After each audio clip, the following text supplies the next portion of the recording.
welcome to Create and Cultivate. Thank you. You're about to deliver your keynote. Yeah. What do you hope people take away from the messaging that you are going to share with us today? We hope to leave all of the female entrepreneurs here inspired, and we hope that everyone leaves feeling like even if, no matter how big or small it is, there's a way that you can use your business to give back. What Hannah said. I think this is, such a great event. I think all of the women who come here are so inspired by the different stories and kind of hearing, everybody's journey is so different. I hope people leave inspired. You obviously have a major empire, but then you started the nonprofit, The Little Market. What was it that you really wanted to do with this business? We wanted to help women. That was really it. We wanted to help women in underserved communities. We have a long story of how we used to travel together, and we were always going to little markets and seeing female artisans everywhere, and we felt like we were in a position to give them a platform to sell their goods. So, do you want to add to that? Yeah, no, I think we really wanted to find a way to help people who needed help selling their products and earning an income. And we also constantly hear from women here that they want to figure out ways to give back but don't know how. And so through product purchases at the Little Market, you're actually giving back.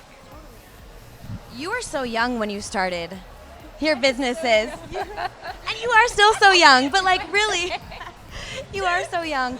What would Lauren today say to LC back then? Oh man, hopefully nice things. I don't know. I probably just to be kind to myself. I think is when you're young and working really hard, you can be kind of, your own biggest critic. So do you feel like you were like that? Yes. I'm surprised to hear that. Yeah. I think everyone's like that at a young age. We're kind of figuring out who you are, and you're making mistakes, which you're supposed to, but I think you can be kind of hard on yourself. So you did sort of inspire an entire generation of women to move to Los Angeles in a way. I think they were doing it already. Do you feel a responsibility to sort of share? We watched you grow up, but we haven't really seen, you're a little bit more private now. Yeah. Do you feel, is that intentional? Or?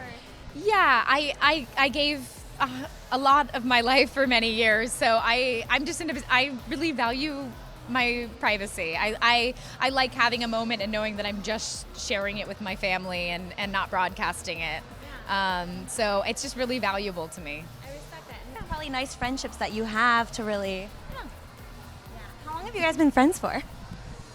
Somebody told us that it was more than 10 years. So we'll go with that. Over a decade. Is it hard to balance the friendship with business? Are there rules in place? No. No, not rules. There were expectations. We definitely, when we set out to do this, we were really clear about the roles we would play and what they were and how often we would be working and doing things. And I think that when you set that in the very beginning, it's a smoother sailing. Yeah. People are very invested in you. You know this.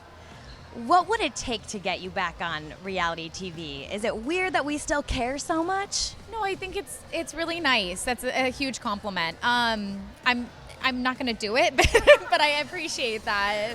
Why won't you do it? To be honest, my priorities have changed. My family's number one, and it takes a lot to be on reality television. It takes a lot emotionally. It's a lot of time commitment, and I did it for a really long time, and I'm so grateful for my time on television. But I'm in a place now where between my family and my career, I've got a pretty full plate, so I'm not looking to add anything. Where do you see the nonprofit, The Little Market, going over the next 5 years, and where do you see your empire kind of going over the next 5 years? We hope to grow the Little Market as big as possible because the bigger it gets, the more women we can help. So we hope to be able to add on more artisan groups, more countries, and serve more women that need work. What about you? What do you Yeah, I think we're just looking for growth. I think the more we can get the message out and kind of tell our story, the more artisans we can reach. Yeah. Today is all about celebrating women. Your guys' nonprofit does that too. You have 2 sons. I do. How do you hope to instill those values and continue the conversation as they grow up? I think I'm looking to raise good people, and I think that the rest follows. Yeah. You're a mom too. What about for you?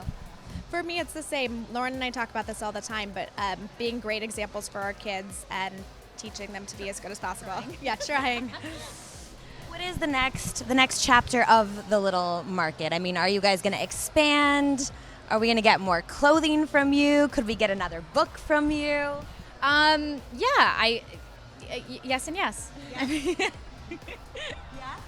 Like a memoir? Could that ever be anything? I mean, I hope I'm too young to write a memoir. Gosh. Jessica Simpson did it. She's lived a more interesting life than I have, I think. I have a couple of things coming out this year that I'm really excited about, a couple of projects that have been a few years in the making. So I have a very exciting year.